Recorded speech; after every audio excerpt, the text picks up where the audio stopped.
Hello everyone, our topic this week was requested by Roz Nakoda. We'll be going over the plot of Astral Chain. Spoilers for, the whole game. Lideh. Okay, so Astral Chain takes place on a future Earth, so let's do some world setup. In 2043, another dimension known as the Astral Plane began to bleed over into our own reality. The Astral Plane is a sort of digital information space. Illusions are made toward people and objects that are absorbed by the Astral Plane being converted into data, and visually, all astrally related phenomenon have a very digital, cyberspacey feel and vibe to them. The nature of the Astral Plane itself is elaborated on very little throughout the game, but we know that astral space has bled over into our world twice before, both times resulting in the destruction and/or resetting of life on Earth. The reason that our two realities bleeding together is a problem has to do, at its core, with red matter. Red matter is the term for solid astral plane material that manifests in our world. It can either be brought over from the astral plane, or, more concerningly, our real-world material can be converted into red matter as well, which is where the real problem arises. The problems with red matter are threefold.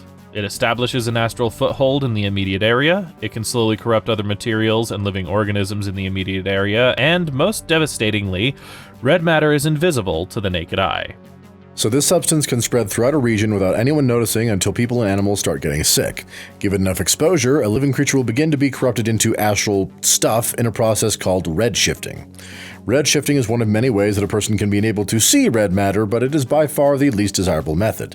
The redshift is in very real terms a disease. Those afflicted by redshift complain of lethargy, pain, and the like, but the most dangerous thing about redshifting is that when it's run its course and a creature is fully corrupted, they are transformed into an aberration, an almost unrecognizably warped mockery of who they once were, complete with astral-themed growths that become hostile to anything from our reality, seeking to destroy or corrupt everything around them. Thankfully, unlike red matter, aberrations can be seen by the naked eye. Everything astral bleeds into our reality through portals, also naked to the natural eye, but the most deadly forces from the astral plane are known as chimeras, powerful, monstrous creatures who wreak havoc on the world, but also specifically drag anyone nearby back through their portals into the astral plane where redshifting occurs at a drastically accelerated rate. Chimeras are also invisible to the naked eye. It should be noted that as time passed, several methods for allowing a person to see normally invisible astral phenomena were developed, but their invisible nature also allowed those in power to keep the majority of this more dangerous information secret from the public. As chimeras abducted people into the astral plane and red matter corrupted miles of land, the remaining people of the world built and fled onto the Ark, a man-made island/super metropolis over 100 miles in size. There, humanity both hid from and learned to combat the forces of the astral plane. For approximately 10 years, the city grounds itself remained safe, but while some devoted all of their time to learning how to stop the spread of the astral plane, others saw in the nature of the astral opportunity. Joseph Calvert was the head researcher on the Ark. Besides being an absolute genius, he held a great deal of political power, at some point becoming the head of nearly all government anti-astral programs and facilities. He believed that the workings of the astral plane were key to humanity's evolution, and that ultimately, with proper understanding and application, humanity and, most importantly, he could ascend to the status of gods. In 2058, he made sure to proliferate an anti-redshift medication to a specific sector of the city, before causing an outbreak of redshifting, flooding the area with red matter, opening portals, etc.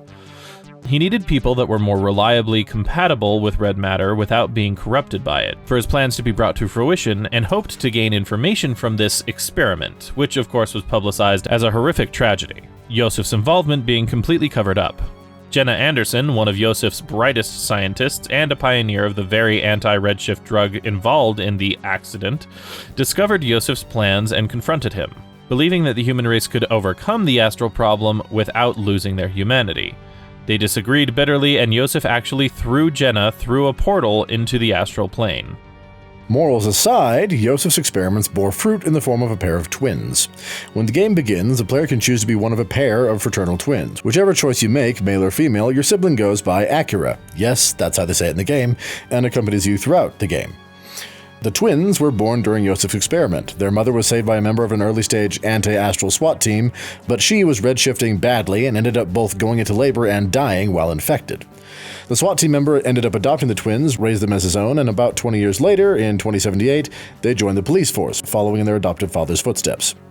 Unbeknownst to them, the twins, due to the unique nature of their birth, were born with an exceptional ability to tolerate red matter, which made them perfect candidates for the new and improved anti-astral SWAT team known as Neuron, of which their father was the commanding officer. Neuron operatives are bonded with a Legion, a captured chimera altered and outfitted with armor and weaponry by Yosef and tamed or enslaved to their master's will. They are literally linked by the titular Astral Chain, which runs from the Neuron operative's wrist to a collar around the Legion's neck. Interestingly, as a chimera, Legions are just as invisible to the naked eye as regular chimeras, allowing for a number of non-combat uses for the Legion. However, the chain bound to them is still visible, a fact that some mechanics of the game, such as using the Legion to eavesdrop on people, seems to ignore or forget. To use a Legion, an operative needs a certain amount of compatibility with red matter. Combine that requirement with the relative youth of the Neuron team, and when the game starts, there are a total of 5 Legion-wielding operatives, including the player and your twin. One thing that quickly sets the player and Akira apart from the rest of Neuron is their level of synchronicity with their legions.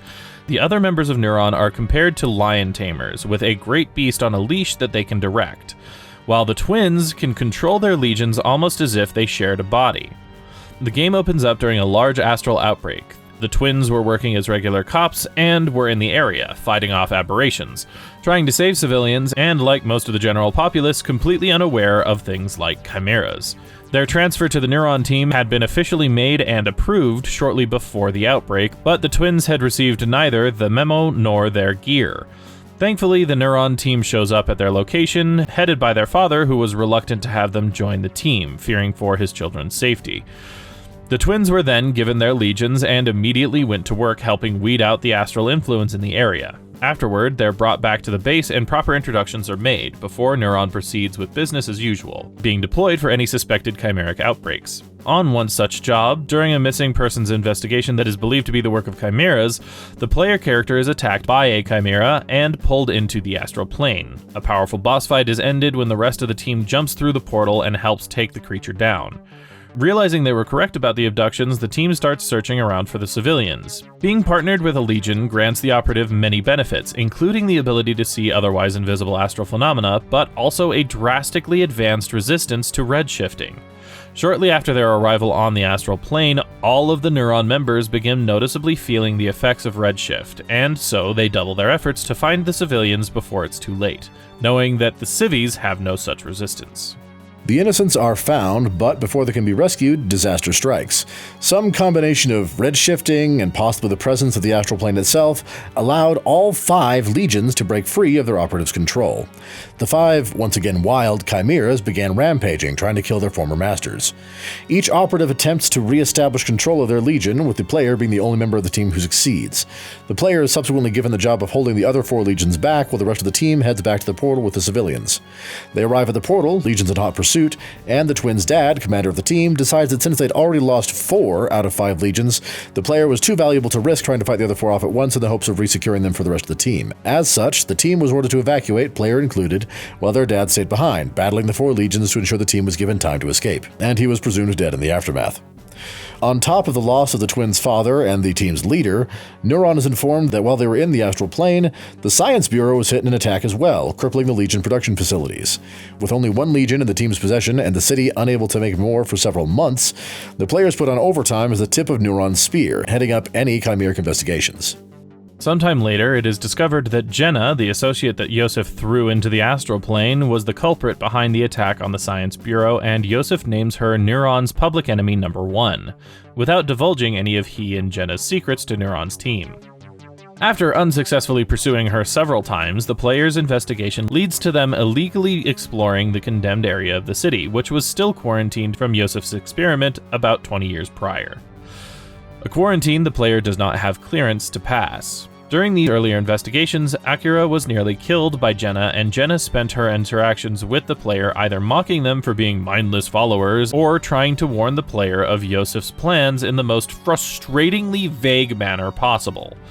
The player's illegal investigation turns up the info that Jenna was using a secret government anti-astral serum that grants the imbiber superhuman capabilities at the increasing risk of being turned into an aberration with each use.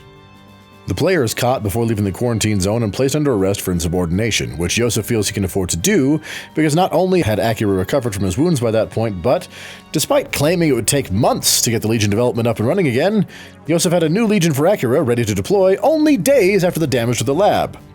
While the player is imprisoned, Jenna declares war on the Ark, deploying numerous monsters of her own design that feed on chimeras and chimeric energy, but aren't overly choosy about their targets or collateral damage, while she herself uses the commotion to attack Neuron headquarters in an attempt to take revenge on Yosef. In light of the danger, and considering that the player by this point had recaptured all but one of the lost legions, the player is pardoned and deployed against Jenna's forces, with the twins realizing what was happening and racing back to headquarters in time to protect Yosef, their boss, from Jenna. The player battles Jenna while Akira and Yosef escape in a chopper. But after overdosing on the anti-astral super serum, Jenna becomes an aberration that still retains her will and consciousness, but is also capable of flight and pursues Yosef's chopper. The player chases after her, arriving on the scene after Jenna had crashed the chopper, but before she could kill either Akira or Yosef. The battle then escalated, with Jenna imbibing more and more serum, assuming an even more powerful form, culminating in Jenna's defeat, but at the cost of the player lying on death's door. Because the twins were able to synchronize with their legions with 100% success, as the player lay dying, the legion's will to survive kicked in, flooding the player's body with red matter and converting the player into a hybrid human chimera form far more powerful than any simple aberration. Exactly the sort of reaction Yosef had been looking to create. The player's mind and the Legion's mind vied for control, sending the player into a rampage, even fighting Akira, who was saved by Jenna taunting the player, sacrificing herself to finally tell the player, in plain words, the warning she'd spent the game vaguely hinting toward while impaled on the player's claws. After Jenna's death, reinforcements for Yosef and Akira arrived in the form of a new anti-astral SWAT team known as the Ravens, which was comprised of dozens of members with Legion synchronicity rivaling that of the twins, which Yosef had mysteriously and suspiciously formed seemingly overnight. Despite Akira's cries for them to stop, the player was gunned down, falling off of a broken bridge, only to awaken in the care of allies, all hiding from Yosef days later. It is discovered that Akira now leads the Ravens, but during a rescue mission for another ally who'd run afoul of Yosef, who now considered the player public enemy number 1, Akira is encountered and convinced that something is up with Yosef, a conviction made more firm when Yosef reveals to everyone, Akira hadn't known either, that the Ravens are made up of Akira clones, made from genetic material collected while Akira was hospitalized after the first fight with Jenna. Akira, too stunned by this revelation to react in time, is nearly killed by their clones, only to manifest a hybrid form in a similar manner to the player. Now able to control the transformation, the player assumes hybrid form and battles Akira until they are able to assert control. The twins, alongside their allies, then launched an attack on Yosef's headquarters to learn his plans and put a stop to them, whatever they were. When they arrive, it is revealed that Yosef's plans were to use Akira's clones to make a small army of hybrids and combine them into one super creature dubbed Noah, before implanting his consciousness into Noah and proceeding to absorb the rest of humanity, which Yosef believed would allow he and, by extension, humanity to ascend to godhood. Unable to stop Yosef from forming Noah, Akira is absorbed into the creature and the player battles it for a time before being sucked in as well. Once inside, the player damages Noah's core, only to have a fully astrally corrupted Yosef appear and inform the player that they are one with the astral plane, thus the player couldn't harm him. Hearing that, Akira, part of the astral having been absorbed into Noah, wrenches his consciousness free and kills Yosef, allowing the player to destroy the core, only to have to then fight and destroy Noah's body, which Akira holds in place long enough for the player to deliver the killing blow, killing Akira in the process. In the epilogue that follows, though, it's revealed that not all is lost. For whatever reason, gate appearances and chimera attacks drop steadily in the following months. Plans even begin to reclaim actual land outside of the Ark, and most happily of all, a clone of Akira, complete with almost all of his memories, was all that remained of Noah once the dust settled. Together again, the twins vowed to keep up the good fight until their world was cleansed of astral influence forever. And that's basically the story of Astral Chain. We hope you enjoyed this video. If you did, please leave us a like and share it with someone you know might like it. If you have ideas for videos you'd like to see in the future, do like Roz Nakoda and let us know in the comments down below.